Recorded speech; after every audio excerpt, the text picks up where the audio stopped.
Welcome back to the System Design Masterclass. In session 1, we defined the 5 macro forces of system design. Today, we are focusing on the first line of defense in high availability traffic engineering, load balancing at scale.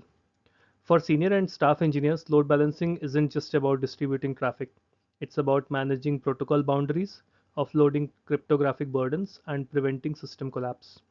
Let's get into the low level mechanics of how we move millions of packets without dropping the ball. Let's align on the environment. At hyperscale, you aren't managing thousands of requests. You are managing tens of millions of concurrent TCP sessions. No single compute instance can survive this volume.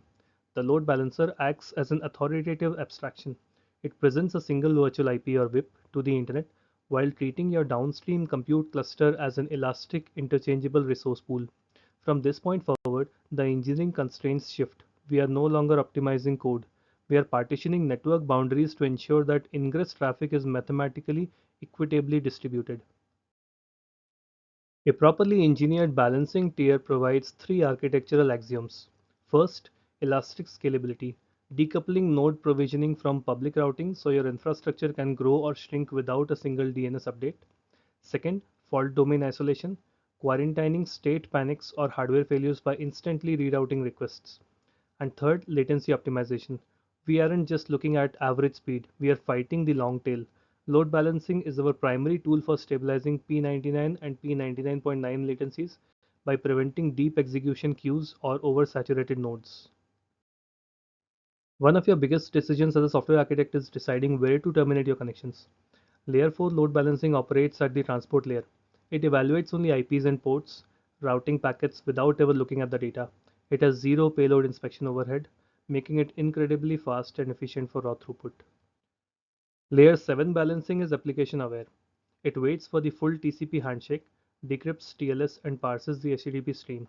This allows for granular routing based on URI paths or headers, but it introduces parsing tags, requiring significantly more CPU and memory per session. Choose L4 for wire speed delivery. Choose L7 for intelligent reverse proxying. Don't fall into the trap of thinking load balancers only live at the edge. We inject them at every architectural boundary. You have edge proxies handling public ingress, internal load balancers managing microservice to microservice RPC calls, and data tier proxies balancing connection pools across your database and read replicas. Wherever you have multiple instances of a decoupled service, you need a load balancer to manage the hop. But how do we choose the next node? The simplest path is round robin, which cycles through nodes sequentially. This is only effective in a perfectly homogeneous environment where every request has an equal processing cost. Since production is rarely homogeneous, we often use weighted round robin. This allows us to assign multipliers to nodes with larger hardware footprint. However, static algorithms are inherently blind to real-time events like noisy neighbor contention or localized thread starvation. To build resilience, we move to dynamic algorithms. Least connection routes traffic to servers with fewest active sessions, while least response time uses a sliding window feedback loop to find the fastest path. But as a staff engineer, you must beware of the stamping herd. When a newly provisioned instance joins a saturated cluster, its connection count is zero. A dynamic balancer will immediately flood that cold node with traffic, potentially crashing it before it can even warm its cache. Always enforce a slow start ramp up policy for the new nodes. Let's get technical with packet level mechanics. A standard reverse proxy terminates the client TCP session and opens a new session to the backend.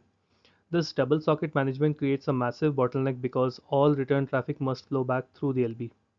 High performance systems use direct server return DSR. Here the load balancer modifies only the layer 2 destination MAC address. The packet reaches the backend, but the backend responds directly to the client, bypassing the load balancer entirely on the return path. This asymmetrical routing is the key to breaking the wire speed bottleneck in local data centers. When scaling globally, you have two choices. GeoDNS resolves IPs based on the user's location, but it's plagued by DNS caching issues. If a region dies, users may stay routed to the dead IP until the TTL expires. The superior approach for mission critical systems is BGP Anycast. We broadcast the same IP address from multiple global gateways. Internet routers naturally send traffic to the closest healthy gateway. If a region goes dark, BGP tables heal instantly and traffic reroutes globally without waiting for a single DNS record to invalidate. TLS handshakes and asymmetric decryption are CPU killers.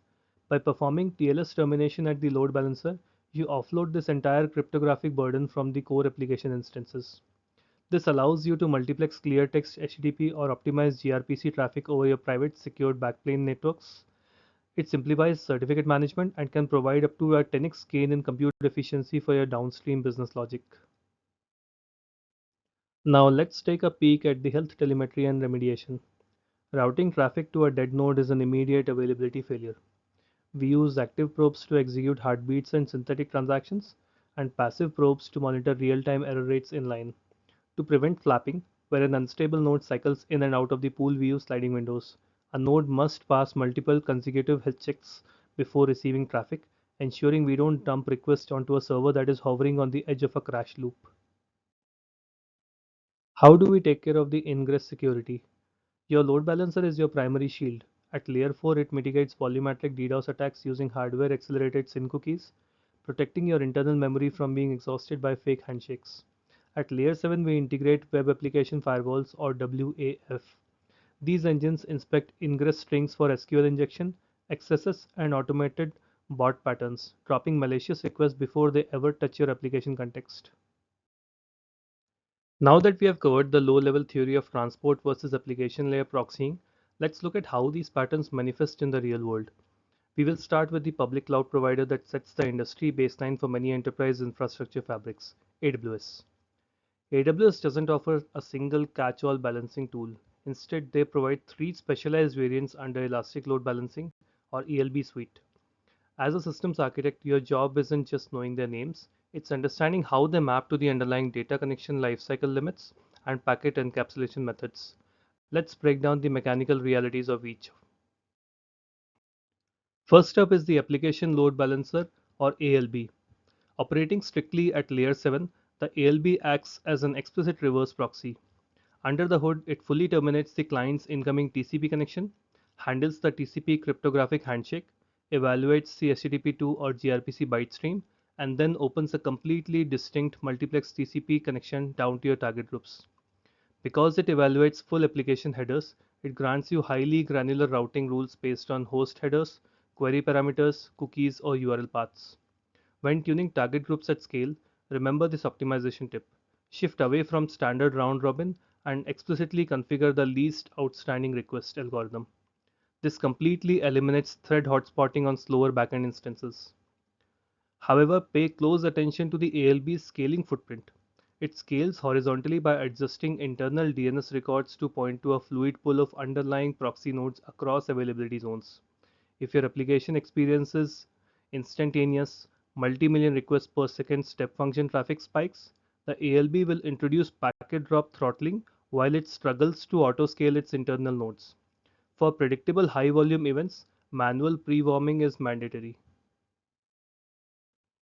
To bypass the scaling and parsing overhead of an L7 proxy, you drop down to the Network Load Balancer (NLB).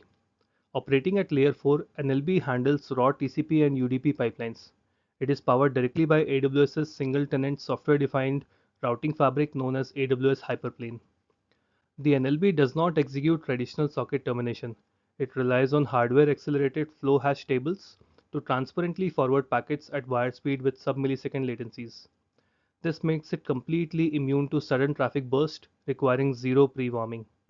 Structurally, the NLB provides static, unchanging elastic IP addresses per availability zones, which is a hard constraint for enterprise corporate firewall whitelisting. But beware of its low-level transport rates. The NLB enforces a strict, hard-coded 350-second idle connection timeout for TCP flows. If your applications maintain long-lived state pools or streaming hooks without injecting explicit TCP keep-alive packets at OS socket layer, the NLB will silently drop the connection state, leaving your sockets permanently hung in a zombie state. A major architectural trap with the NLB lies in how you register your backend compute targets, instance ID mode versus IP address mode. If you register your targets by instance ID, AWS's Hyperplane tunnels the packet directly to EC2 instance's network interface card, preserving the client's original source IP all the way down to your guest operating system socket layer. However, if you switch your configuration to register targets by IP address, which is standard practice when routing to container task inside an ECS or EKS cluster, source IP preservation breaks entirely. The NLB is forced to source NAT or SNAT, the incoming packets, to its own internal private IP. This completely blinds your application logs to real client footprint unless you explicitly configure your application servers to parse and append complex proxy protocol v2 headers to the byte stream. The final component in the AWS ecosystem is the Gateway Load Balancer (GWLB).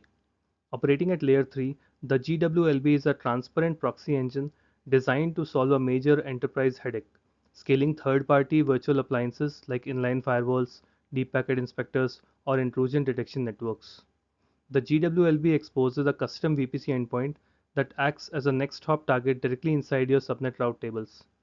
When an IP packet passes through the route, the GWLB captures it, leaves the original payload completely untouched, but wraps it in a Geneve protocol encapsulation header at layer 3. It tunnels this encapsulated frame down to a pool of healthy security instances. The appliance strips the Geneve header, analyzes the inner packet, validates it, re-encapsulates it, and returns it to the GWLB to clear the transit loop. This allows you to scale inline network security parameters completely independently of your application compute domains. Geneve stands for Generic Network Virtualization Encapsulation. Shifting your engineering lens over to the Microsoft Azure ecosystem reveals a highly structured Ingress delivery suite that maps out explicitly across a regional versus global and transport versus application layer matrix. Let's cross the cloud aisle into the Microsoft Azure delivery ecosystem, which features an equally distinct traffic matrix. At the regional layer 4 boundary sits the basic Azure load balancer. This is a non-terminating software-defined network layer that processes millions of packets at near zero runtime latency. By default, it relies on deterministic 5-tuple hash calculation, evaluating source IP, source port, destination IP, destination port, and protocol type to lock a user's traffic stream to a specified backend virtual machine instance. But if you are deploying high-density microservice clusters that initiate massive outbound API loops to external third-party dependencies, you will hit a principal-level disaster known as SNAT port exhaustion. Every outbound stream initiated through the load balancer's public IP consumes one of a strictly limited pool of ephemeral source network address translation ports. If your microservice code loops connections rapidly without aggressive connection pooling and reuse, you will completely exhaust the pool, triggering immediate, highly erratic outbound connection timeouts. To mitigate this at an architectural layer, you must decouple outbound routing entirely by attaching an explicit network address translator gateway to your subnets, expanding your ephemeral port to 64,000 clean outbound allocation sets per IP. For regional layer 7 application delivery, Azure provides the application gateway. This acts as an explicit reverse proxy, handling multi-site cookie tracking, path-based load routing rules, and SSL offloading perimeter architectures. It features a native web application firewall based on OWASP core rule sets to instantly analyze and drop SQL injection or cross-site scripting payloads at your VNet perimeter line. However, as an architect, you must plan for two specific operational traits. First, application gateway is an infrastructure injected resource. It requires its own dedicated clean subnet, completely isolated from your compute instances. Second, it suffers from cold start provisioning latency. When autoscaling triggers under sudden high volume spikes, the physical provisioning of underlying gateway instances can take several minutes, during which your edge can experience traffic drops if your upstream buffers aren't properly tuned. When your scaling horizons expand past a single region to a global user base, your primary tool for HTTP and HTTPS workloads shift to Azure Front Door. Front Door is a global multi-tenant layer 7 platform that completely bypasses standard public internet latency by utilizing a massive global network of edge points of presence driven by BGP Anycast routing. Front Door's core architectural advantage is an optimization called split TCP. In a standard network path, a user in London executing a TCP and TLS handshake must pay the multi-hop latency tax all the way back to your origin servers in East US. Front Door intercepts this by terminating the TCP and TLS handshakes instantly at the nearest edge pop in London, completing the handshake in milliseconds. It then takes the user's application request and heavily multiplexes them across Microsoft's private, long-haul global fiber backplane network straight to your target's region over warm, pre-established connections. This slashes your time to first byte metrics globally while maintaining a highly secure edge caching boundary. If your global system runs non-HTTP protocols like custom TCP database synchronization or gaming traffic, Front Door cannot assist you. You must drop down to Azure Traffic Manager. Traffic Manager is a global DNS-based traffic routing engine that sits entirely outside the runtime data plane. It never intercepts, inspects, or processes a single operational byte packet. Instead, it acts as a global health oracle, altering its DNS answers based on configurable geographic priority or performance matrix. While this introduces absolutely zero latency processing overhead to your data streams, it introduces a severe client-side dependency, TTL compliance. Because routing is handled explicitly and entirely at the DNS resolution layer, your failover capabilities are completely dependent on downstream clients honoring your low time to live bounds. If intermediate ISP recursive resolvers ignore your low TTL configurations, stale routing will continue to black hole massive amounts of global user traffic straight into a dead region long after you have officially triggered a regional failover. We have looked at the abstract theory, the dynamic algorithms, and the cloud implementations. But as systems architect, we must rigorously analyze the hidden systemic risks of our design choices. The most dangerous trap is the single point of failure paradox. By introducing a centralized load balancer to protect your downstream compute tier, you have successfully decoupled your servers, but you have shifted your single point of failure directly onto your gateway. If your standalone load balancer instance suffers a kernel panic or an unmitigated DDoS flood, your entire architecture drops off instantly. To mitigate this, a production grade ingress tier must be explicitly clustered. We deploy load balancers in high availability active-active or active-passive configurations utilizing protocols like VRRP or Keep Alive or leveraging ECMP, equal cost multipath routing, at the top of rack switches to ensure the traffic cop itself is fully resilient. Finally, let's talk about session stickiness. If your app is stateful and requires sticky sessions via L7 cookies, you're breaking your balancing efficiency and creating hotspots. Even worse, when a sticky node fails, you trigger a state eviction cascade, where thousands of users are dropped into a retry storm on the remaining nodes. The senior engineering solution? Keep your app tier strictly stateless. Push all session persistence out to a distributed cache like Redis. Let the load balancer be the pure distributor, not a state manager. Load balancing is the bedrock of scale, but it only handles stateless traffic perfectly. But what happens when we need to shard databases or caching tiers where specific keys must go to specific nodes? In our next episode, we are tackling consistent hashing and ring topologies, the key to building stateful systems that don't collapse when you add or remove nodes.